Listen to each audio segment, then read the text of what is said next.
Hi guys, we're going to look through Tortilla today. They published their half year results in September, and yeah, I think there's been a step change, and I think it's amazing. So I've had a quick look through this. We're going to have a deep dive now. I really am impressed with some of the progress. It's very, very impressive. Andy has stepped up to the plate with fresh eyes, and he's doing an amazing job. Let's have a look at what's going on with Tortilla.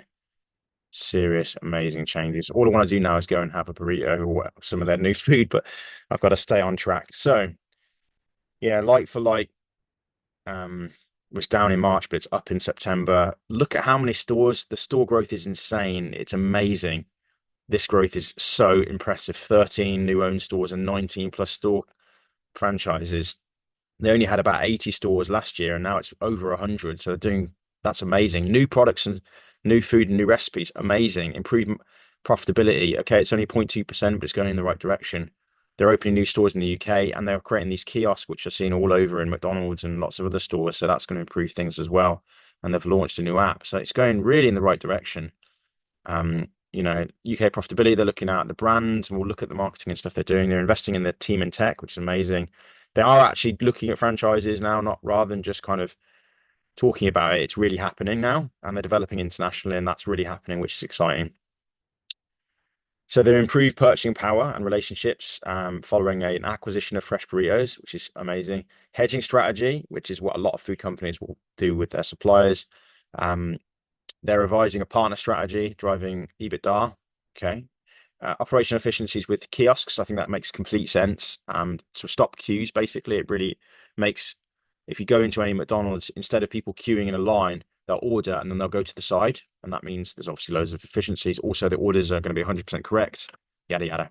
Fixed costs managed well through, even through challenging like for likes. Look at what's happening here with, this is like for likes. And you can see when kind of Andy started, the like for likes have gone really through the roof, which is amazing.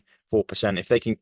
If they can get that to 7%, they're doubling every 10 years. At the moment, at 4%, it's about every 15 years, and that's just like for likes, of course. So that's very, very strong. That's just the rule of 72 I'm using to work that out. Thank you, Manish Pabrai. Invest in brands. Look at this. They're ranked 2 in food apps. Amazing. They've started doing collaborations. Amazing. They're starting to use influencers. Amazing. Influencers wouldn't normally go to Tortilla, but obviously Tortilla have started to realize this is making a difference. They're doing something on National Burger Day, and they had 210,000 impressions. Good. I'd be interested to see how many clicks they had, not just impressions, but anyway. They reached 600,000 people. Again, I'm interested to know how many clicks they had and what they're doing around clicks and visits to store. But anyway, it's still good. 1,000 people sponsored in the summer run. And then Naked Burrito reached 230,000 people with 50,000 engagements. It'd be good if they went down into the detail about what an engagement actually is. Is that a click? Is that a view? But either way, this is good stuff. And I think they need to do this kind of thing to grow the brand. And I think it's good they're looking at that. I think if they're spending money on influencers, they should do it in a smart way by kind of rolling them up into an annual collaboration, so that it's not just one post, and maybe so that it's tied in with an offer. They're talking about geolocations and referrals. Maybe they can have like a discount code that the influencer gives out, and that means they can track sales. I don't know if they're doing that. It doesn't sound like they are at the moment, but either way, this is a great start. Invest in brands to drive growth. They're creating new products, new chicken asado recipe. Asado, I think, is fried or grilled. Grilled, maybe. I don't know. Who speaks Spanish? I speak a little bit, but I don't know the vocab on that. Anyway, so new roasted salsa to deliver flavor to mild salsa fans. Very good. And they've improved the hot seed cheese sauce. This is making me so hungry. I'm so hungry right now.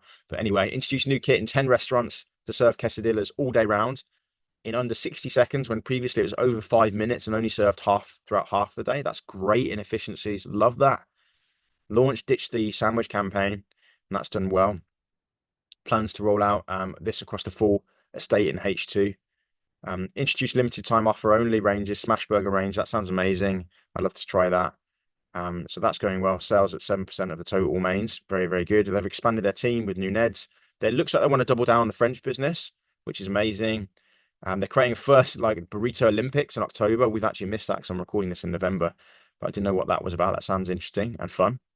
They're creating summer parties. They're supporting a campaign against living miserably, which is about male suicide and depression, and they're embracing other things as well. So They're doing Too Good to Go, which is a platform on selling food that is about to be wasted or thrown out. I use Too Good to Go, and I'm so glad that they're on Too Good to Go because it's fun. You know, it reduces waste, it drives extra revenue for the business, it's extra brand awareness because they're on new apps, etc. They're investing in this tech, which is great. They've launched a loyalty app, enabling and rolling out with partners in Europe as well. They're creating a new data warehouse and business information platform or BI platform to drive insights. Very good. If they can tag that in with the influencer and marketing, that'd be great as well. Speaking from somebody who likes marketing, they've invested in solar. They've got this system. I don't see where that is. Is that above the stores or is that above the factories? I'm not sure. But they invested 61K with a return of capital employed of 30%, which means they're going to make back their money in 3 years, which is amazing. They're going to reduce energy usage by 32%, saving 5.5 tons of carbon annually, which is amazing. And there's a payback of the AI and waste elimination of 11 months. That means they're going to double their money every year, which is amazing on that, I assume, on savings. So they've got the payback on the solar of 3 years and 1 year on the carbon efficiency and energy efficiency, which is great. Look at this. This needs to be highlighted. This is amazing. They've gone from 87 stores to 121. That is amazing. You know, H1 2024, right? And then, just over a year later, they've gone from 89 to 121. How does that work? Well, they've bought in stores. So look at France. France has gone from nothing to, quite a lot, to be fair. I don't know how many, does it break down France? Yeah, it looks like 32 stores now in France, which is amazing. Really great. 19 of which are franchise, 13 of which are own stores. So this is just fantastic. It doesn't look like UK has grown too much, but I'm okay with that. So let's look at the bullets. They've got a new high traffic grade A site in Manchester Arndale Shopping Centre. Fantastic. 2 new franchise sites opened at Leeds train station and Leicester Compass. I think that's a shopping centre as well. There's a strategic choice to close a delivery kitchen, which I think is like a cloud kitchen, and to close Nottingham Clumber as part of an initial review of the estate. Plan to open at least 3 further franchise sites before the year end. Focus on growth efforts on franchising in the near future. Right, so what are they going to do in the near future? In the UK, they're delighted to announce a 5-year extension of the SSP partnership, and they want to double their number of sites. SSP, I think, do airports and rail. I really think they should be growing that because it's a no-brainer. Internationally, from the acquisition of Fresh Burritos and the build of a new centralized production kitchen in Lille, in France. So they're going to grow in France, which is good. They're going to convert Fresh Burritos stores to Tortilla following the acquisition. And they're investing in kiosks, quesadilla machines, store refurbishment, and further food development and marketing to maximize sales and return on capital employed. I do think this is absolutely fantastic. So they're obviously going big on franchise. They're going big on buying stores as well, like takeovers, mergers, and acquisitions. I think that's amazing as well. There's a bunch of kind of Mexican smaller players in the market, so that's good. Here we go. Here's some like views of like what they look like. So they've got big stores, Westfield, which is one of the stores I used to go to a lot when I lived in East London. And they've got the small format stores, the Cloud Kitchen, they've got the Middle East stores, which look amazing. So here we go. Yeah, so this is good. So Compass does the universities, SSP does travel hubs, Ethos is the Middle Eastern franchise with like sales growth of 15%.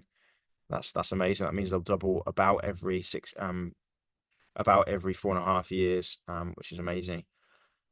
So yeah, acquisition of Fresh Burritos, build out of the European Central Production Kitchen in Lille means they can grow further store count in France. Looking ahead, the board see the strategic merit in accelerating our growth through existing and new franchise partners.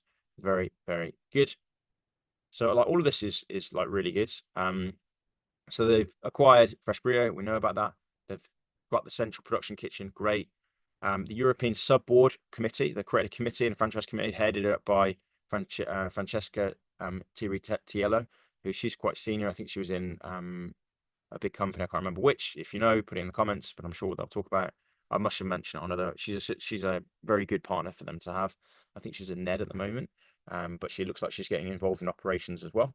A French team established, very, very good. So hopefully they can get to 100 stores plus in France. That'd be good. Supply chain director, great. That can reduce costs. That's very good. Supply chain for France in place with food conversion process, good. to get more fresh produce, because I think they remember saying when they bought fresh burritos they didn't have as good a quality produce as Tortilla, and the same suppliers, so they're going to do that. Landlords agreed to new contract terms. Good. First French site in Strasbourg converted to Tortilla. Very good. Two new sites scheduled for Q4. Franchisees reacted favorably to the new Tortilla takeover and expressed interest to convert to the Tortilla operational platform. So that's very strong and very good in the France area. What about Europe?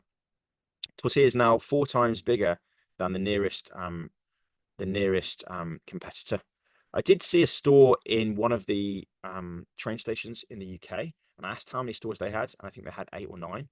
And they plan to get to 20 stores. So I can't remember what the name was of. It wasn't on this chart, but there are like growing store competitors, but they're on the lower ends. Anyway, the central production kitchen in Lille is on track to be ready in Q4. So it'll be around now, to be honest. We're filming in November 2024. So with 1,400,000 square meters and the strategic location, the CPK set up eventually to serve Western and Northern Europe. That's crazy. That's also amazing. The growth of the QSR in Europe, Burger King, 8.9% growth rate over 5 years. Domino's Pizza, 8.2%. For long listeners of this show, you all know that I invested in Domino's Pizza UK in 2008. So I'm aware of Domino's growth. They've done very well. Pret has grown nearly 7%. What this means is, by the way, if you follow the rule of 72, Pret's going to double every 10 years. So they probably nearly double. They probably grew 50, 60% or something in that 5-year period. Burger King grew 9%. 9% over 7.2. 72 is about, I don't know, what would that be? 5 years or something. Probably doubling every 5, 6 years. So, there's a good background if we look at the growth over here. If we look at the competitors, they're much bigger. Also, for me, this presents a buy opportunity. These two in the UK. Chipotle, they're obviously not going to be able to buy because they're too big. But some of these others I don't think they're members of bigger companies. They haven't mentioned it. But finally, Tortilla is growing faster than Chipotle to a reasonable clip. They've grown 30, 40 stores in the last year or whatever, through mostly France. And I think that's brilliant. And I'm excited now. For the first time in years, I'm actually excited about the growth. So although there's been a slight decline in like-for-likes, I'm okay with that, to be honest, because they're growing the store count, and a lot of that will bounce back with, once the operational scale kicks in. Revenue's down a little bit. Maybe that's maybe the like-for-likes and revenues because of the cost of living. So the adjusted EBITDA is level year on year. They're investing a lot in stores, to be honest. So I don't mind that, to be honest. If they're growing like 30 stores, there is some cost associated with that. They've also, opened the central production kitchen, which costs a lot of money. But 3 new stores, net leverage ratio, net debt and EBITDA. That's an interesting metric. I've never thought about that. If they can use debt effectively and efficiently, there's no reason why they can't take on more debt. I think the previous CEO was a bit more risk averse than Andy, so it looks like they're growing, and I'm happy about that. It's good. They've got a good brand, and they shouldn't be concerned about taking on sustainable amounts of debt. So okay, it's not. Excuse me. It's not lighting the world on fire, these numbers, but I don't mind because I can see all the changes operationally. This will grow over time, 100%. Revenue will grow over time. Gross profit will grow over time. Yeah, I'm not worried about that. I'm not worried about EBITDA. I'm not worried about anything. Although profit has gone up from operations, the loss has reduced. So there has been some gains here, despite a lowering of revenue. I do think that this is going to grow over time, so I'm not that concerned. And you can see here the Q3 so you can see there has been a reduction. Sorry, there has been an increase in in-store like-for-likes. So they are highlighting something here that is basically, it looked like it's improving. So there's been a 500,000 increase in EBITDA despite a sales drop. So you can see that there's some increase here. Hopefully, I think the Tortilla customers are very price sensitive. So I think that, there is that. But overall, I'm feeling pretty confident about this. Inflationary pressure about food and the utilities. They've got a supply guy in now, supply chain director. So that's good. There looks like they're hedging stuff now. So so hopefully that'll increase profitability. Adjusted EBITDA H1 is the same as H1 the previous year. So yeah, there's nothing to write home about there. But I think the main story here is about the future rather than the exact present. So they got free cash flow of 1 million, but they've invested into the new kitchen site. So they could, if they didn't invest that, they would have had 1 million of profit. So 1 million extra in profit. So you could see that would be 2.8 million, which would be a lot, quite a bit more than what they've generated. But they've invested in the CPK and the central production kitchen, so that makes complete sense. So they did draw down 4 million from their credit facility to buy Fresh Burritos. Um, and cash flow in the second half of this year is going to pay for that acquisition. So they've got net debt of 3.3, total net debt of 7.2, with a credit facility of 10 million agreed until final fiscal year 2026. So I'm not so worried about all of this because you can see they're generating, if we go back a little bit, 30 million in revenue, gross profits quite a bit. So they can pay down some of this debt fairly easily. And like for likes are improving. And I think a lot of the operational things are improving. Supply chain. I think there's probably some marketing efficiencies they could look at. They haven't talked about the efficiencies, but I think there's probably some efficiencies they can do there because it's not just about reach. Anyway, nevertheless, I'm still pretty happy. Cash flow. Cash flow. I don't know what cash CF is.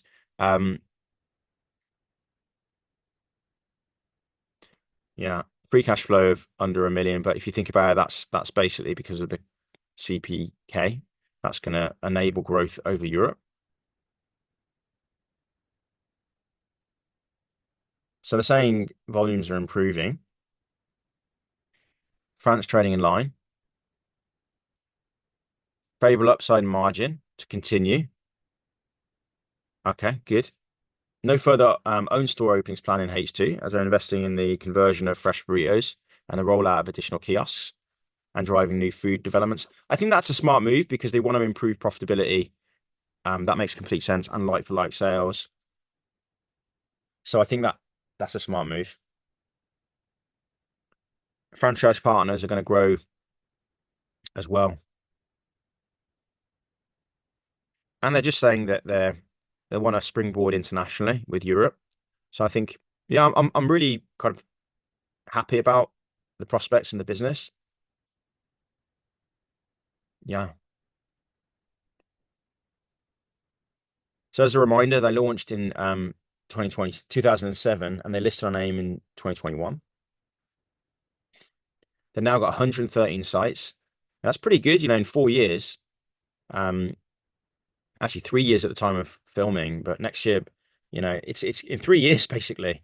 They've gone to 113 sites. So when you think about it year on year, you think, oh, it's been a bit slow, but actually the first 100 stores are probably the hardest. After that, they've got these production kitchens now in the UK and now in France. So hopefully, and they're doing all the right things with the supply chain, with the marketing, with the kiosks, yeah, with franchising. Yeah, good, and they've got more people on board.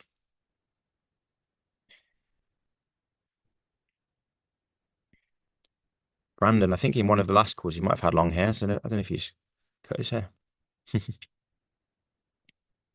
Let's have a look. So they've got the team now. Fine.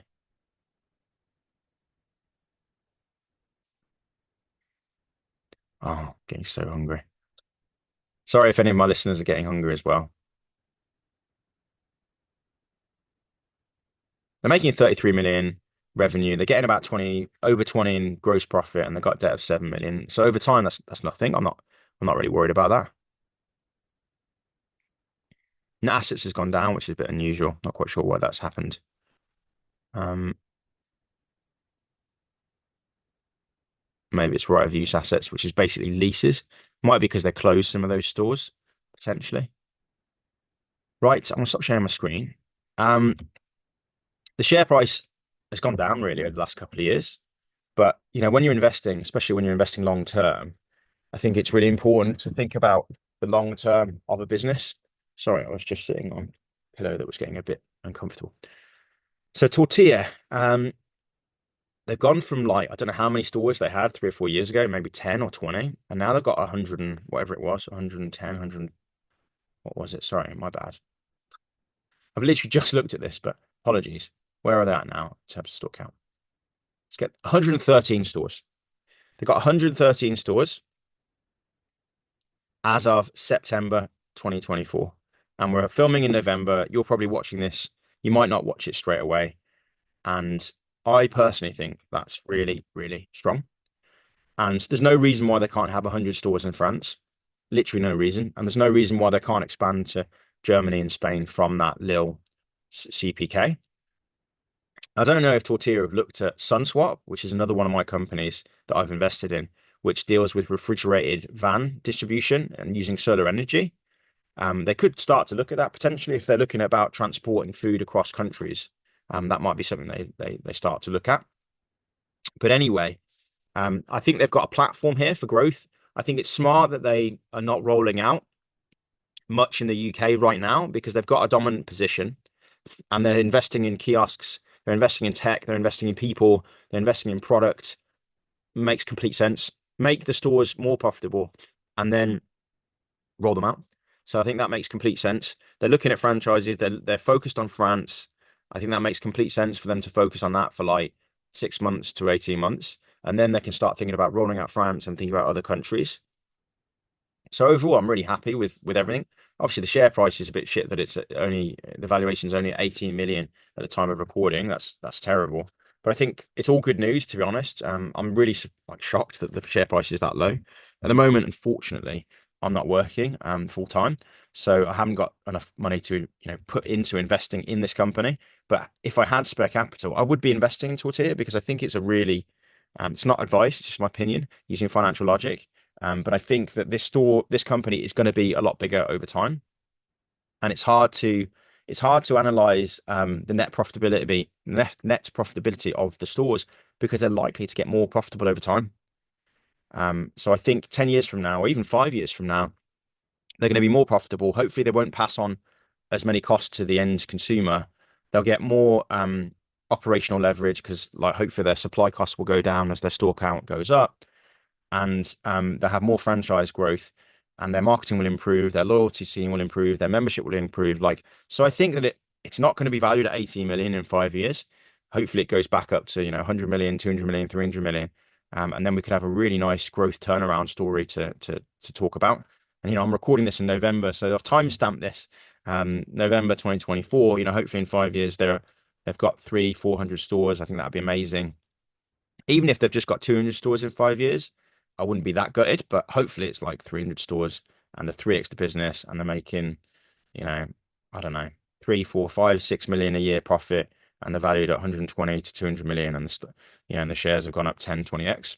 Hopefully that's the story that comes to play. I think it's really exciting about Andy and the team. I think they're revitalized and they're in a new chapter, and I think it's exciting. So I'm going to leave it there. Let me know your comments, thoughts on the interims that I've just shared, and some of my thoughts. And yeah, remember that knowledge is power, especially the right kind of knowledge, and progress is everything. I'll see you guys in the next upcoming video. Take care. Bye.